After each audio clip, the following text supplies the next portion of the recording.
So I want to welcome you to Kokoro Conversations. My name's Alex Lang. And I'm Rebekah Anderson.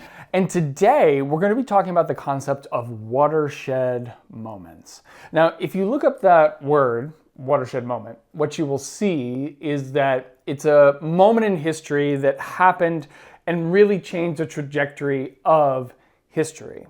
And so when we're going to be talking about it in our context, we're going to be talking about it as something that happened to us that changed the trajectory of our lives, that sent us maybe in a completely different direction than we had expected. And so we're going to be discussing this in our lives, what makes a watershed moment, and ultimately we're hoping to hear from you about maybe some watershed moments in your life. What are the things that happened to you that sent you in a completely different direction that had it not happened, you might have ended up going a very different route in your life? So I want to start by asking you, what is one of, I'm sure you've had several, but what's one of the most important watershed moments in your life? What happened, and then how did it send you in a particular direction? Yeah. I have to say, I feel like it might make you feel really good because you were a big part of this watershed moment in my life. But you know that when I was growing up, my mom actually she forced me to go to church, and she forced me to go to a youth group that you were in charge of. And for the first year, that youth group, it was a little bit of a struggle for me because I had rehearsals for ballet on the night when the middle school youth group met. And so my mom worked it out with you that I came to high school youth group when I was in 8th grade for a year. And I really felt uncomfortable and kind of hated you because of it. But something really randomly changed in me at a certain point where I started to love youth group. And I started to love what you were talking about and what our group was discussing. Candy that I gave you. I mean, really, let's be honest. Right? Yeah, sure. It was actually the games, always my favorite part. Yeah. But over time, it was a really critical moment in my life because I've mentioned before, I didn't do very well in school when I was growing up. Middle school, I was okay. High school, okay. But I really did not feel very smart. And I had a bunch of other experiences at home and at dance where I was just feeling not very strong about who I was just inside. And over time, going to that group, making friends there, and like what we talked about in our lessons, I started to feel like I actually had legitimate and good contributions to make. And eventually you kind of told me, I went on mission trips and did all sorts of things connected that gave me this strong sense of purpose. And eventually you said, I think you'd make a really good pastor. But beyond that, you also were very intentional in telling me that I was smart. And I just didn't know that at all, actually. I don't think anyone ever told me that. And you also noticed things that were going on in my life that I don't think anyone else did. But essentially, through that process and through you walking me through things that you saw me as capable of doing, I ended up going to college, doing really well, going off to graduate school, doing really well. And I just don't know if I would have known that I was capable of doing any of that had an adult like you not invested this really intentional time in me. And so it's what I'm conscious of in laying it out is it was a series of moments that all led to some serious watershed moments. But had I not been kind of forced actually to go to youth group and do this thing that initially I didn't like very much, I don't know that the groundwork would have been set for all of that to happen. And oddly, there's part of me that wonders if that first year of really not liking the experience, I think that something that really transformed my life was I saw that this experience that I initially really didn't like, that I was pretty angry about, transformed me in a crucial way, and that I was a little prickly towards you for that first year. That's one way to put it. Yeah. But you didn't turn your back on me or you weren't done with me after that year. You were still really willing to invest in me. And I think that that's really changed how I work with people if people are initially a little bit frosty with me or don't like me at first, or if there's a child that really is not interested in something I'm doing, I am always leaving that door open for them. So when you came in, you didn't like it. And I would say combative might be a decent word to use in that situation, which is there was a sense of, I could tell that you didn't like what I was talking about and you disagreed with it. However, I'm the type of person who I actually like it when people disagree with me. Right. I actually prefer it because what it means is that at least on some level you're engaging. I mean, even if you don't like what I'm saying, you are engaging with it and disagreeing. And sometimes it's through disagreement that you come up with really interesting ideas. Yeah. Right? And I do think that is something that I've always tried to bring in, is to say, okay, so you don't agree with what I'm saying, which is fine. So, but I always try to find around the edges of that, what is something that you're saying that can be useful to this conversation, as opposed to I just disagree with you. Well, come up with something. And you would always usually come up with something that was interesting. And so I wonder if the hook eventually was realizing that even when you disagreed with me, I wasn't really saying, I wasn't dismissing it out of hand. Because I do remember there were times where you would say things that were maybe, you were mostly quiet. I was going to say, I don't remember engaging much at all beyond just like sitting there. And I think, and that was true in the first probably 3 or 4 months. I think a little bit later than that, you did start to kind of throw some stuff out there. And I always try to meet one, because I know how hard it is. I was that way. It was really hard for me to raise my hand when I was growing up. And I know that when somebody puts themselves out there, if it's shot down, or or you're made to feel that it wasn't a good contribution, you're never going to do it again. It's true. Okay, so this leads to the hypothetical. Yeah. So the hypothetical is, okay, you come in 8th grade, and then you get through the end of the year, and you say, I really don't want to do this anymore. Mm-hmm. So let's say you hadn't continued on with youth group. Let's say you hadn't done all those things. Where do you think your life would have gone absent that? Because this is part of the watershed moment, right? It changes kind of a trajectory. You're going one way, this happens, you go this other way. So what do you think would have happened? I'm interested to know if you've thought about the flip side of absent that watershed moment, where would you have ended up? Yeah, I do wonder about that all the time. I think about, it's hard to know because, of course, you want to believe too that like certain qualities that you helped me cultivate in myself, or certain inherent strengths to me, would have still brought me somewhere, or that maybe an adult in my life would have made a similar impact. But honestly, I just think I was around a lot of peers that were making decisions that would have been especially egregious had I chosen to make the same ones. And I worry that I would have fallen into that same peer pressure, that I would have made some poor decisions that would have been watershed moments in my life in a different way, potentially. I don't know that I would have been as motivated to make good choices, because I had an adult that really believed in me, that really encouraged me, that made me want to work harder and be a better person, that made me want to care about deeper questions.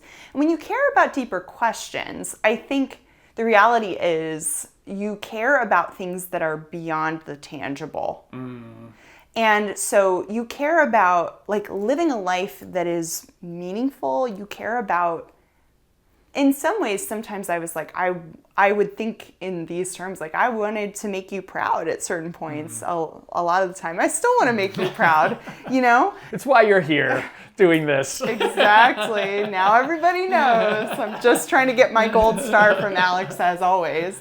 But, and that's really not the case. I mean, I know that if I told you I don't want to do this and I can't, you'd be just fine with it. I mean, you have proven time and time again that I can rely on you and trust you. So, and I think that's the interesting thing. It was so, at that moment in my life, there wasn't really any adult that had done that for me at all. Mm-hmm. And so it really made a big difference. And I worry that I would have gotten really into like experimenting with drugs and alcohol, and that it might have led me down a bad path where I was just so invested in seeking to please other people, or invested in making myself look cool to somebody that didn't really matter. that I would have just lost myself. And I do believe now, looking back on it, the truth is it's not like I totally bypassed that route. I still have fallen into these sort of pitfalls that come with life and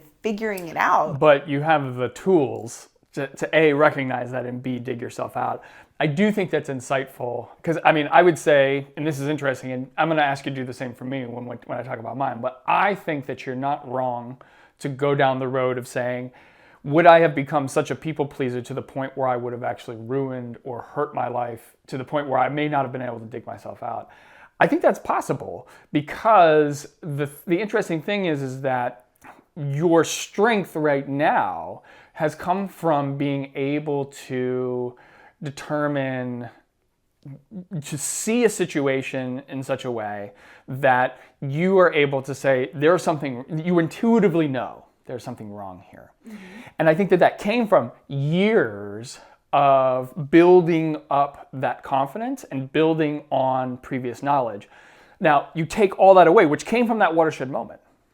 You take all of that away, and now you're a person who you're going in a different direction. And the building that you're doing is actually building into that negative coping mechanism, which now becomes reinforced by other habits that are other, you kind of compile, you layer the coping mechanisms on top of each other to the point where now you're digging yourself out from a much deeper hole. And I think, and I see that in myself too, as a very probable way that I could have gone had I made other decisions.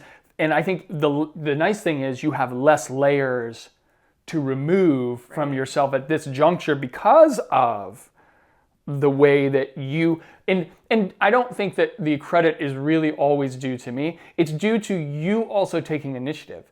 There's a lot of people who've been in youth groups with me who I reached out to and said, let's talk about this situation. Let's talk about what's going on. They didn't have the initiative to want to change. Right. So there is something in you too that you have to credit with the fact that you took it upon yourself to say, this is something that's important to me. I want to invest in this more. And I recognize that there's something here that will be beneficial to me, and I'm willing to take the time. I was working at an internship, and we were talking through like family systems, which is essentially like talking about the patterns of behavior we live out. And in this context, we were talking about how we live it out at work. What's our pattern of behavior? How does that come from the way we were brought up?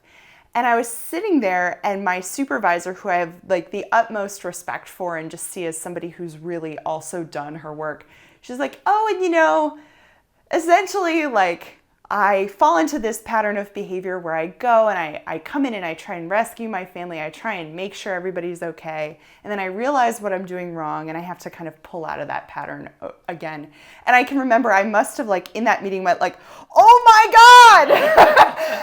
And I like raised my hand and I was like, I have believed for a very long time that if I just do all the work that I need to do on myself, then I will fix everything that's wrong with me, and I'll never make the mistakes that I saw other people make in life, and I'll be perfect and fine. And so it was essentially like, let's take this way of thinking about your own neuroses. Like, let's essentially take your neuroses and make them work for you, which is kind of what life is all about in some ways. But I mean, it was really like the thing that was causing me a lot of harm. I was sitting there and saying, but this could be good. Like, my perfectionism is going to be my way to heal. And I think it was like a truly important realization of like, there's not going to be a time in your life when you're just fixed. Like, you're gonna have to do a lot of hard work to help recognize the patterns you create. But I say that you demystified that because you were so honest about the way you grew up, and you were so honest about all the mistakes that you had to make in order to really get your life on a different trajectory. And since then, you've always been honest with me about your failures. And I think anytime I'm like, there's only one, but you know, and that was investing in me, right? Yeah. You're like, God, it's been a long journey, Rebekah, which I don't disagree with. I mean, but there are many failures. Oh my gosh. But I mean, I think I would have been content to just be like, yeah, I'm not good enough to do much of anything. And you really did not let me sit in that place. And not that you forced me or controlled it, but anytime I was not seeing myself as worthy or capable, you were the first person to uplift me and say, you're not seeing a lot of things. Well, and I think that there's something to what you're talking about, which is a watershed moment. What it does is it presents you with a vision of possibility. I've worked with hundreds of youth through my time. The difference is that when I worked with you, you bought into not only the idea that you could be more, which was something that I said, oh, I see these possibilities for you that are there, and I hope that you will see them one day too.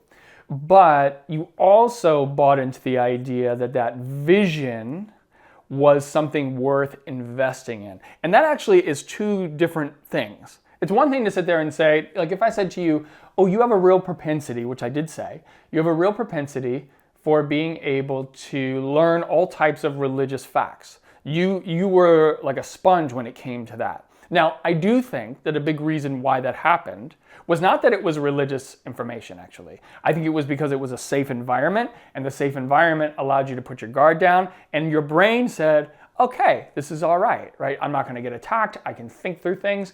And so I think I could put you in a safe environment. You could probably learn anything.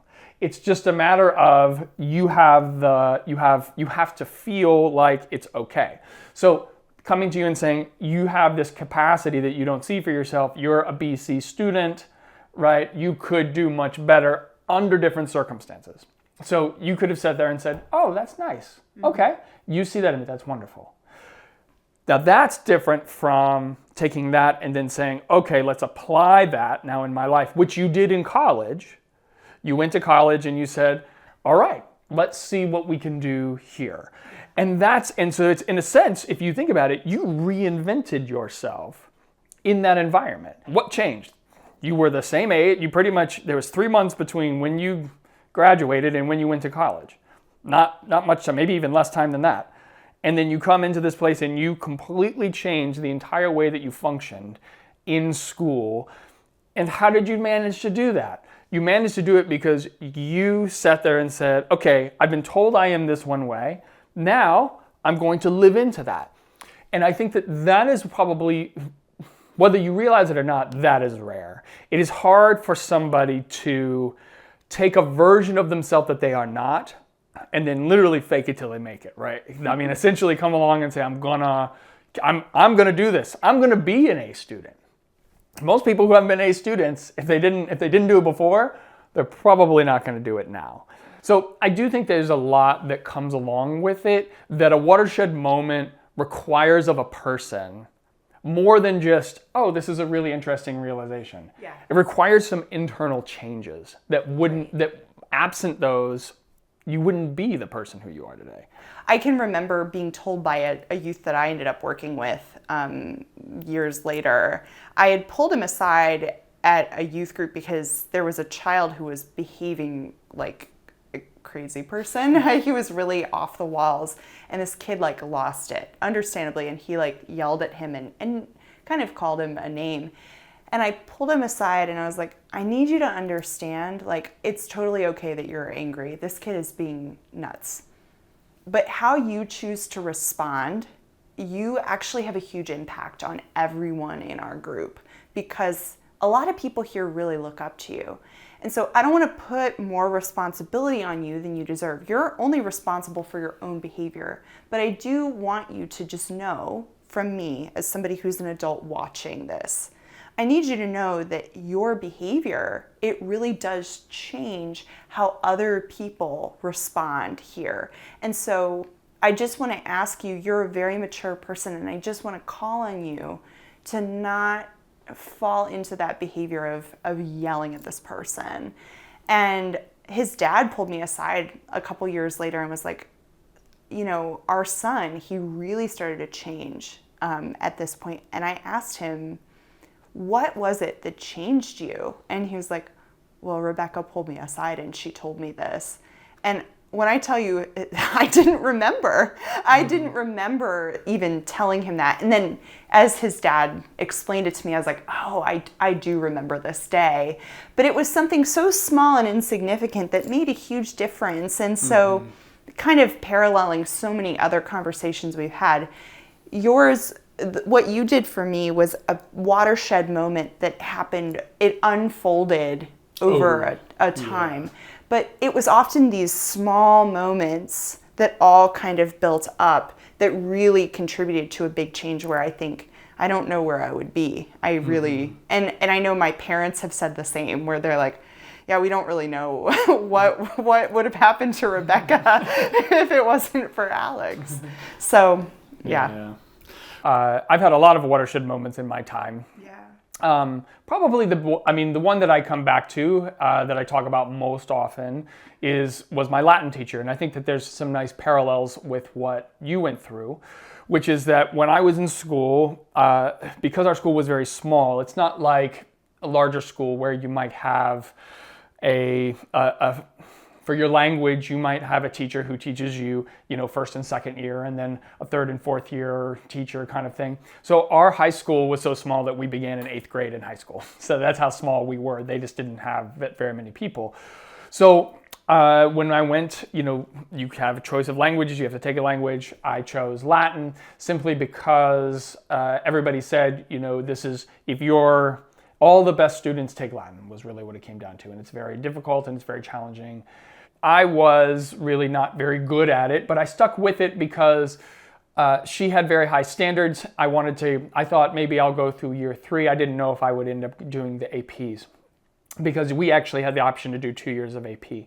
So I made it through, I made it through the first 2 years. I said, okay, I'm going to do the 3rd year, which is where we did Cicero. Now, it was very, very challenging to read his work, but the second half of the year, after we had read a speech that he gave, we ended up basically looking at his philosophy. He had eventually been exiled, and he would write letters back to his friends, and it's in those letters that he would talk about ideas and philosophy. And what we would do is we translate a piece of a letter, and then we'd talk for 20 or 30 minutes about the concepts in that.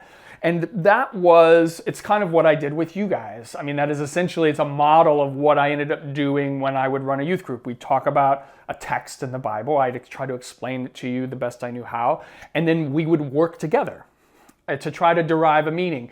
And I would sit there and I'd say, so there would be some kind of subject that would come out of it, and it was from that we could have these really beautiful conversations about life, which to me, that was the stuff that I really enjoyed that came out of that.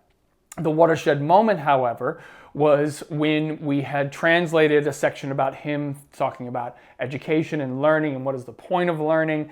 And his whole basic concept at that moment was that knowledge is a reward in and of itself. That's essentially what he's saying. Wow. Which is a really kind of beautiful idea about learning. Now, I can tell you that had I learned that day 1 in 8th grade, it would have meant nothing to me. But through the struggle of those years, of the little things that she had laid down, we ended up, when we had that conversation that day, it really impacted me. It was something, and part of it too, whenever I tell the story, I always talk about how she took to task the rest of the kids in our class. She wasn't really talking to me because I always got very low grades in the class. She was really talking to these students who were the best in our class. These were the valedictorian, the salutatorian. Everybody who was the best was in there. And I was kind of the worst of the best. But she took them to task and she said, you guys come in here and you translate my stuff and I give you the things and you do it perfectly. I mean, many of you are just excellent at it. But she said, you're doing it for the wrong reasons because all you care about is the grade. All you want is, I just need to have an A on my transcript, move on. And she goes, if that's what you're doing, that is the wrong way to approach why we're here. Mm-hmm. Like you're totally missing all of the benefit and the point of it. And it was the first, to me, that really stuck because what it meant was, I said, oh my gosh, she sees. It wasn't, because these, as you know, the kids who are the smartest are worshipped by teachers often, because it's like they can always depend on them. They're the ones who listen. They're the ones who get it the most easily. So this was the first time I'd ever seen any teacher take to task the smartest students. Nobody had ever done that before. And it was around this philosophical idea of, yeah, you can get A's, but what's the point of you doing that if you're not taking something deeper from it? If it's not for the learning itself, that should be the reward, not an A on your test. That doesn't matter. And to me, that changed everything, because I thought, oh, okay. And the big thing that she said was that really stuck. She goes, if you love learning, you're going to learn that information no matter what. And then you take the test, and you're probably going to do okay on it, right? And so it's the idea that the learning itself, just learn and don't worry about that. And so my junior year, I went in and I did exactly that. I said, okay, I'm going to do that this year, because it was towards the end of the year that we learned that in 10th grade. So my junior year, I come in and I said, I'm not worried about the test scores anymore. I'd always wanted to get good grades. I wasn't getting them. But I come in, I just start learning, and I just become a vacuum for this information. And I just start sucking it in and just enjoying it. And I just try to learn. I'm just trying to do it the best I can. Yeah. And lo and behold, when I take the tests, all of a sudden I'm getting A's. The grades come. The grades come with it. Yeah. Because I didn't care. That was. It was like a roadblock for you to even be able to learn, was this idea that you had to get that grade. Yeah. In a way that obviously motivated other students. Other students had that down. I mean, but did they retain any of it? Probably not. And you're making me think of like the best students that I was around, the ones that were worshipped by teachers. They were cheating off of me, like all the time. And I'm not a great student even, but like they knew sometimes I would do the work even though I didn't get the grades. And so I can remember being in classes, AP classes, and it was like the kids that got the best grades were all cheating off of each other. Mm-hmm. And so do they retain or get any of the goodness of that actual learning experience? No. I mean, they didn't have to go through the process of really learning. Mm-hmm. And so she completely changed the narrative. You're absolutely right to point out that I was like, well, I just got to get the grade. And I hadn't put together in my small mind at that point that you really have to know the information to do it. And of course, studying felt just like, I don't want to have to do it. It just felt like work. Yes. But then if it's the reward is knowledge, oh, well, there's a reward in that. Oh my gosh. I mean, I will carry that knowledge with me. And I think that something else that has to be said is I'm a very slow learner. I'm a very slow reader. It takes me a long time to understand things. I don't know if I have a learning disability necessarily, but I'm slow. I mean, I will admit that up front. It takes me time to get these things. Things don't come to me usually immediately. But what ends up happening because I read so slowly is that I remember almost everything I read. Because in order for me to do it, in order for me to really get it, it's going to take me time. So then that brings us to the question of what would the direction be without that? So I asked you that question. Yes. What do you think? I'm gonna give it to you to say, what do you think would have happened to me had I not had that watershed moment about learning? Yeah. I think that for you, so much of how you make meaning in your life is from that skill that you learned, of learning to soak in information, learning to draw connections across things. And I think that had you not also learned that that's more valuable than this, like attaining the goal of just getting the best grade, or attaining the goal of like simply learning for the sake of getting to a place that like some teacher or some administrator wants you to get, like some score, which sadly is the way our school system continues to work. What I see for you is anger, just anger, like kind of controlling your entire life. Because what people find to be true is when people don't have any kind of outlet for this energy, creative and otherwise, in their life, it's not like the need to do that, to like create something. It doesn't go away in us. It sits there and it festers, that like need to do something, but lacking the capacity to do it, or lacking the capacity to see it as valuable. I just think you would have been pushing up against something that's so the opposite of your makeup. And so the way that your brain works. And I just think that having that different understanding of the world helped you to do all the things that you went on to do. Working through all of that, it helped you probably to swim better, to think just like, let me learn about how to swim. Let me learn about all of these things. I'm sure that that also changed your relationships, because if you're applying the same mentality to learning to your relationships of like, well, I just want to be the best in terms of my friendships, you're not taking every opportunity in your relationships to just soak in what this person is, who they are. So I don't know. Do you think I'm on the right track there, Alex? I think because I can put the pieces together in this way. Had that not happened, I don't think I would have done well. I wouldn't have done well my junior year. And not doing well my junior year leads me not going to Rice. And not going to Rice leads me not going to Oxford. And not going to Oxford leads me not going to Princeton for seminary. Because it's those different things that led me down the path to eventually decide I want to study religion, I want to study theology, I want to be a pastor, all those things. Because essentially, could I have gotten there a different way? Maybe, but I wouldn't have believed in myself. No. You see, that was the thing, is that gave me that. By believing in that and then applying it, it gave me a belief in myself that I was capable in ways that I hadn't been before. Because I'd been capable in the pool, yes, but I was not capable. The academic or the learning side of things, it just wasn't working.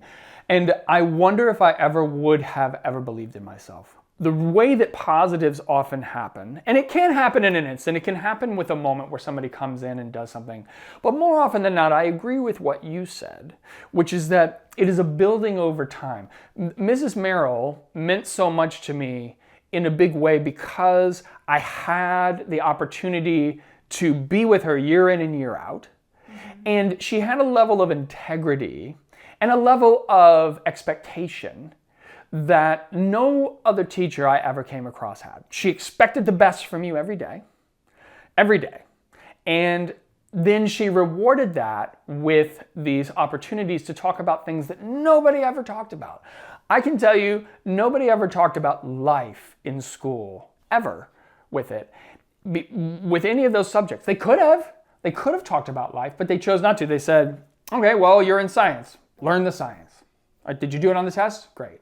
English would be one that you would think, oh my gosh, you would talk about. Nope. Did you read the book? What were the literary devices that are being used here? I mean, often you weren't talking about life.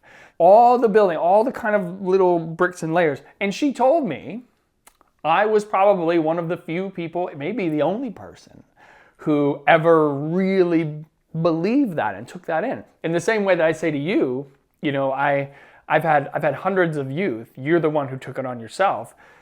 She said to me, oh, I've had thousands of students over the years, over a career.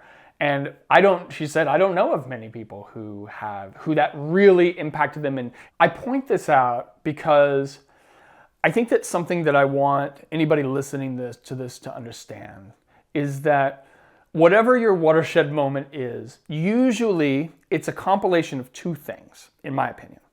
It's a compilation of something that's been building up in your life that then meets with something else that's been building up on another side.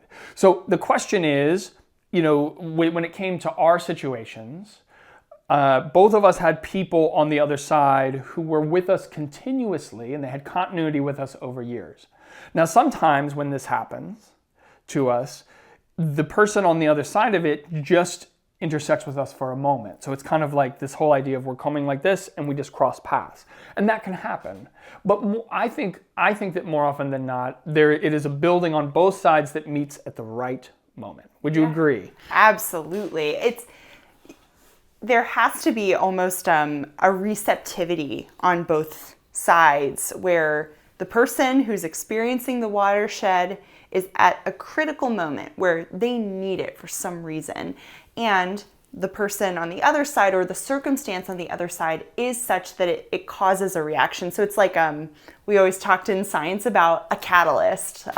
There's something that sets off a reaction. And so I think the circumstances do have to be right for that reaction that's so meaningful to take place. Or it's not even just that it's meaningful. As you said, sometimes it's devastating.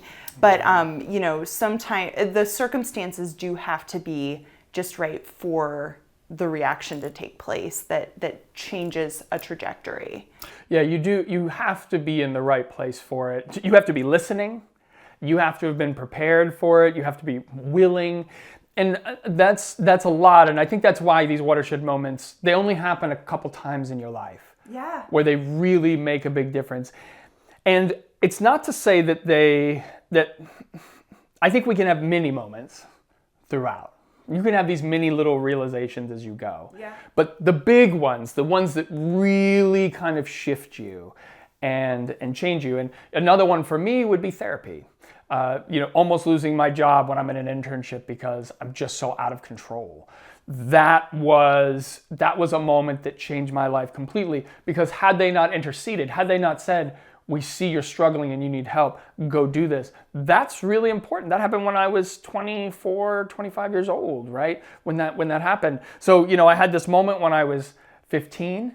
I had this moment when I was 10 years later almost at 25. I can count those moments where I maybe it's like one a decade is what you get with it. Life is not meant to just be easy all the time. And I don't say that because I want people to suffer. I do not want people to suffer. And people suffer in all sorts of ways that they don't deserve every single day. People go through from the moment they're born suffering that I cannot even begin to imagine. So I just don't want to undercut that by saying that. But I do think that there is this way that our suffering, like I heard Archbishop Desmond Tutu say this, and I thought it was great because I had been trying to make sense of it. I'm like, well, what amount of suffering is the right amount? Jesus. And it was like, God doesn't want us to suffer, but God doesn't waste our suffering. It is through that contrast of suffering that some of the greatest life lessons come about. So this brings us to kind of the final question I want to explore. What's the watershed moment that you think each of us needs to have? So I'm going to think of a watershed moment for you that I think you need to have in the future. And then what do you think it would be for me? Yeah, okay. In the future. Do you want me to go first? You can go ahead. You can tell me what you think. What do I need to learn? What's important? What am I not getting? And I'm sure there's plenty. I do consider myself an expert on this subject because I've been trying to figure it out for years. So you're like, well, let me get my notebook out and we'll figure out how many things you need. It's going to take a while. I have years worth of notes on this. Well, I actually think one of the things that I find so amazing about you is that your capacity to create is unlike anything I've seen in other people. You have allowed people throughout the entire time I've known you to be part of creating things. Like before I met you, you created a full film. You're always creating these ideas that allow your creativity and the direction of the world to converge. And your capacity to experience, sometimes it works and sometimes it doesn't, but that doesn't have any impact on your willingness to keep trying and to keep moving forward. So I've always been so inspired by that. But what I do think is inherent to that is a real striving that comes with you, which is not always a bad thing. I just think that sometimes it comes with a sense that in order to be worthy, you have to create something that is, like you're trying to leave the world a better place, which is, of course, a noble pursuit. But what's lacking sometimes is a sense that separate of those things, like your worthiness is not connected to what you create at all. No matter who you are, no matter what, it's what you say at the end of every episode. No matter who you are, no matter where you've been and how you feel, you are loved and you're accepted exactly as you are. When whatever you create and whatever you don't, you will always be worthy no matter what. And the contributions you make to the world, whether they end up having some ground-shattering, earth-changing impact, it doesn't impact your worth at its core. And so I see the striving and the constant need to create as coming from a restlessness of not quite feeling like you are enough. And so my sincere hope is that something will happen that will allow you to really see that you are worthy exactly as you are, and that you don't have to create in order for that to be the case. I would agree with that. I think that's a reasonable assessment. And the things that we often say, like that little tagline at the end of Kokoro, we often say them for ourselves as much as we're saying them for others. And so I would say that's an accurate assessment. I hope I have that moment. That would be really nice. It would actually get rid of a lot of anxiety and stress around my being who I am. Yeah. So I appreciate that. Yeah. For you, I think that the watershed moment I hope you have personally is that I hope that you realize that your ability as a leader is something that actually is transformative, and that the things that you have to say are actually just as important, if not more important than anything I've ever said. Because I think the problem is oftentimes, and I say this with all due respect to the things that I did, I think oftentimes what I hear in some of the dialogue around yourself is, well, Alex wouldn't have said it that way. That's not as good as Alex would have done when I preach a sermon or whatever. And I think there is a comparison there because we're in the same profession, and you're doing some of the same things I did. What I don't think you realize, and I hope that you will, I hope this is the watershed moment one day, is fully seeing that what you bring to the table is way better than anything that I ever brought. And I think that that's something that if you have that moment and you realize it and you live into it in the same way that you lived into the other stuff, right? Earlier on, you're intelligent, you can do these things. That's when you become the leader that all of a sudden everybody's like, that's the person I want to follow. So that's what I would say for you, I think is the watershed moment I hope you have in the future. Yeah. Well, and I think if I'm honest, it has to be more than just following you too. I mean, I think I've mentioned this in previous episodes, but I tend to bow down at the feet of other people's opinions. And some of what's really hard for me to figure out sometimes is what I actually think. And so I think in the same way that your Latin teacher led with such integrity, one of the things that I value most in life is integrity. Are you the same, are you going to follow through on the things you say you believe? Is that going to be something that you choose to believe? Some of the greatest failures I consider for myself are moments when I didn't do that. And they tend to come from the fact that I didn't trust something within me. But it's just, I'm still learning how to really hear what it is that I think. I don't know what I think a lot of the time because I'm so concerned about what other people think or how they feel. And I can feel really scared and vulnerable when I don't quite know what I think. But when I do figure out what I think, I feel it very strongly. And so it's trust that more. But that's going to be the same thing. It's going to be this building that happens. And eventually, hopefully at the right moment, whoever says whatever they say or whoever comes into your life, I hope that will happen, that you'll say, no, I get that now. Anyways, I think we've talked it through. As we do. We've talked it through. We've solved all of the world's problems once again. You're welcome. So I hope that if you've had those moments, please put them into the comments, whatever your watershed moment might be. Even if it's negative, we'd like to hear about it. And I hope that you will just continue to think about what you need in your life to kind of become the person who you want to be. And we would love to hear about people who have influenced you, people who have seen the best of who you are. I think that's some of the best part of life is when you have people like that. And so I just really hope that you have a wonderful rest of your week. Thank you for watching, and we'll be back again next week. See you next time.